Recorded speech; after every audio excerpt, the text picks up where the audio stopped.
But I also think there's another position that I don't think is getting focused on enough, and it's the backup goaltender. It's an issue with this team. Now they've PTO. Apparently a PTO from Michal Neuvirth, who at times when he's been healthy has put up decent numbers as a backup. He's never going to give you a lot of games, but if you look at his career, a couple years ago he had good numbers, like 32 starts for Philly. Mm-hmm. But they are desperate at that position. And I don't mind how they're approaching this, the backup position. Like, okay, you'd love to go get Keith Kincaid. I don't think that guy's good. But Brian Elliott or something like that. A more known commodity. Yes. But they probably can't afford $2.3 million in their backup, whatever Brian Elliott signed for, or Cam Talbot, whoever it might have been. So they're going strength in numbers. Like, we're going to have a lot of options, and we're hoping that one of them works out, right? They got Hutchison on a one-way deal, but they can put him in the minors. Not going to hurt them. They got Sparks, I think, on a one-way deal as well. Yeah. Put him in the minors. Same thing. Not going to hurt them. Yep. Got Neuvirth on a PTO. He'll sign for a contract. They can also put in the minors. It's not going to hurt them. I think, given their alternatives, it's not a bad idea because they don't have the flexibility to go get something else. But I wish, again, you can only get so much. Right. And it's a finite number and it's a hard salary cap. But for me, with the way the league is trending, I expected more of an emphasis on this position. Mm-hmm. And clearly they're reaching. Like, that's what they're doing. They're reaching. They're hoping Neuvirth shows up. I got to believe Neuvirth is probably in the driver's seat for that backup role, if he's healthy and he has a good training camp. Because I don't think Garrett Sparks is a part of the future. How do you tell this guy to pack his bags and leave the team at the end of the year and then genuinely believe that he can be a part of your team? Please go away. We're in the playoffs here. There's no way. Please just, not that you're not playing.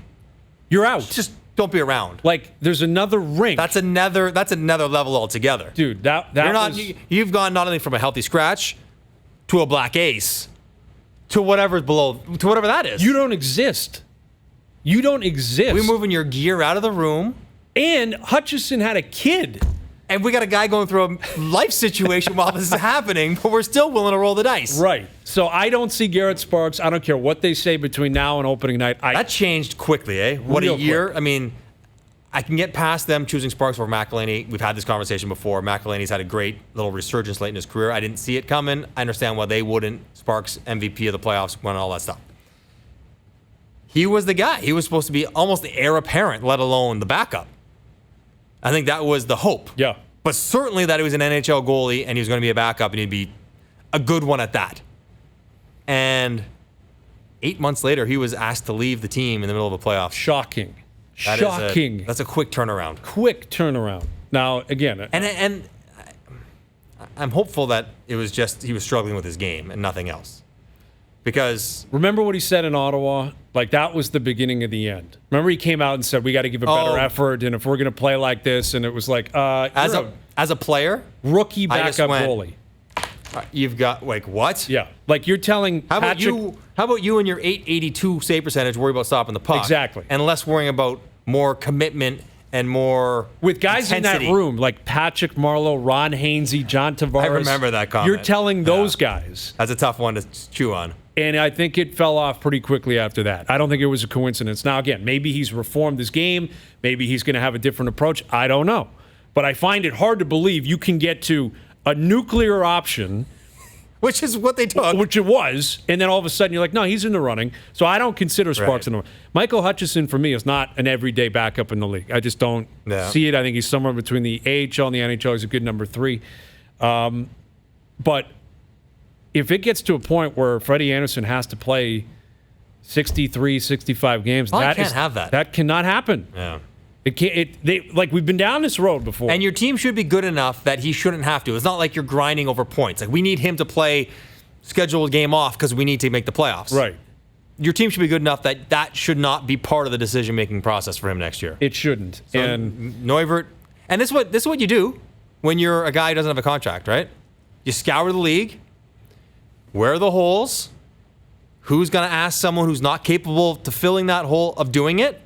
And that's where I'm going for a tryout. Yeah. So it's a great move I'm a scoring winger. I'm going to check out Edmonton's wingers. Be like, you know what? I think I can outplay Chason. Yep. I think I can outplay Puljujärvi. Whatever it might be.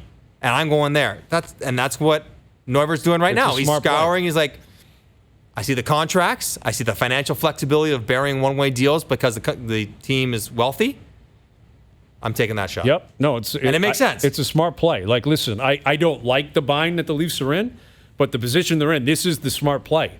Neuvirth is a legitimate NHLer. He's a backup, and he knows it. Yeah. He's not coming in thinking, no, I want Freddie's job. That's not going to happen. Yep. And when he's been healthy, he's actually put up some decent numbers as a backup. You don't need the world from your backup. No one's expecting that. But you might need 10 starts in a row. You might need 25 games, or you might need 3 weeks where You're playing. A groin was pulled. Freddie's hurt. You can't play. Right. You got to play 8 of 9. Right. And it's not about necessarily the Leafs making the playoffs. It's, again, home ice against Boston. How about you switch it up for the first time in 3 years? How about you actually hold on to that lead late into the season and not throw it away? Or you have a backup who offers you a 550, 600 win percentage. Yeah, on a good team. On a good team, and that's the difference. And instead of starting on the road, you start at home. Like that. Because it's incremental improvements. They're not going to blow past the Bruins or the Lightning. It's not going to happen. You're trying to chip away to put yourself in a slightly better spot. They've been in a good spot. Yes. They were on home ice to win the series.